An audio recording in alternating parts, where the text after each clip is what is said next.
Alright guys, today we're going to talk about line choices, and more specifically I'm going to talk more about what sizes of line to use, when, why, and where, and how you need to be thinking when you're trying to decide what pound test line to use.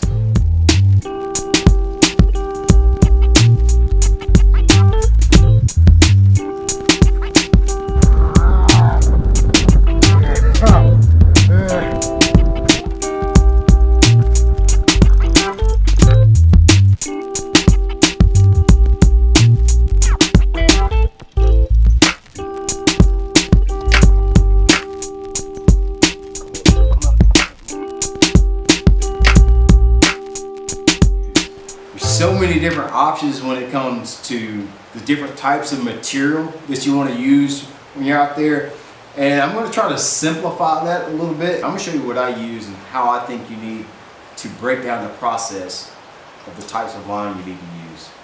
One of the most important things for you to think about when you're starting to decide what line size that you need to be fishing with is what exactly are you trying to accomplish? What are you doing? What are you fishing? And what are you trying to do with your bait?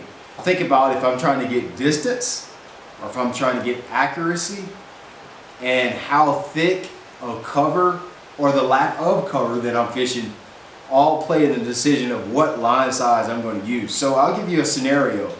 If I'm going to flip down the bank and I'm primarily doing close quarters accurate fishing, most of the time I'm going to use a fluorocarbon line, and I'm going to use bigger pound tests. I'm going to use the biggest pound test line that I can use and get away with it. So a good middle ground is a 15-pound test. You're out there starting fishing and you're using your bait casters and you're trying to find just a line that you can do just about anything and everything with. Best thing you can do is get you some 15-pound test mono or fluorocarbon. If you're a beginner fisherman, especially with a bait caster, I highly suggest that you go with a mono. It's cheap, it's easy to replace when you get those bird nests like we always get, no matter what level of fisherman you are. You got a little bit more control with it.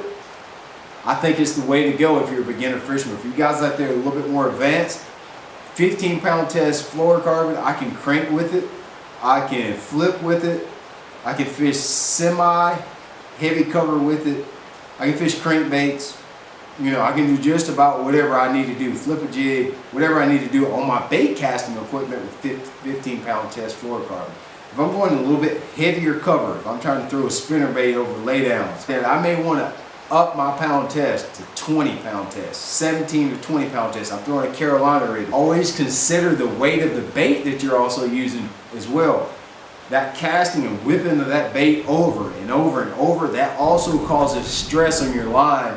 And if you got a heavy bait, you probably want to up the pound test. You wouldn't want to throw a big crankbait, a 6XD, a 10XD on 8 or 10-pound test line. When you go back to rearback and throw that bait, most likely you're probably going to break your line. So you may want to go up to 15, 17, or even 20-pound test line just so you can bear with the whipping of that bait and actually casting it. So think about that. If you want to get your bait out there a little farther, you want to make long casts, you're fan casting over a huge flat, probably want to down your pound test. 15-pound test, 12-pound test. A lot of times when I'm throwing a crankbait, I'm going to use a 12-pound test fluorocarbon.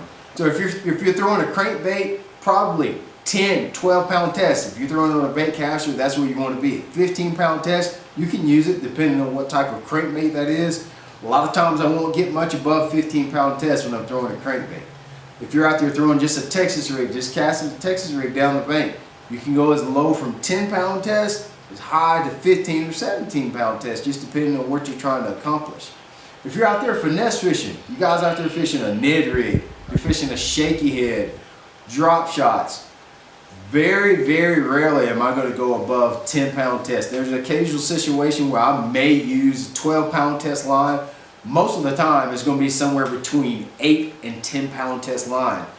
And occasionally I'll use 6-pound test, just depending on the application and what I'm trying to do. I don't really worry so much about fish being line shy most of the places I fish. I'm more considered about how I'm going to present the bait. Is it going to restrict the action by using a bigger pound test line? Am I going to be able to keep the bait down better with the smaller pound test line. With the bigger pound test line, will I be able to get my bait through the structure a little bit better? Maybe I only have 1 or 2 or 3 baits. Maybe that's when I'm going to use a bigger pound test line. So my mind process is I'm going to think about what pound test line and what type of material in the line is going to let me present the bait the best. Talking about braided lines, I use braided lines almost exclusively with my spinning gear now. And I'll tell you why. There's so many advantages of using braided line on spinning gear. There's better sensitivity, you get better casting distance with it, better hookup ratio. So many advantages of using braided line. A 10 pound, 12 pound test braided line when you're spinning the rod. It's going to make your spinning equipment a lot more versatile. I can use a 10 or 12, 15 pound test braid, and I can exchange out my fluorocarbon leader and accomplish a lot of different things just by changing out my leader. I can use a 10 pound test leader, 6 pound test leader, 8 pound test leader, and not have to re-spool my entire rod.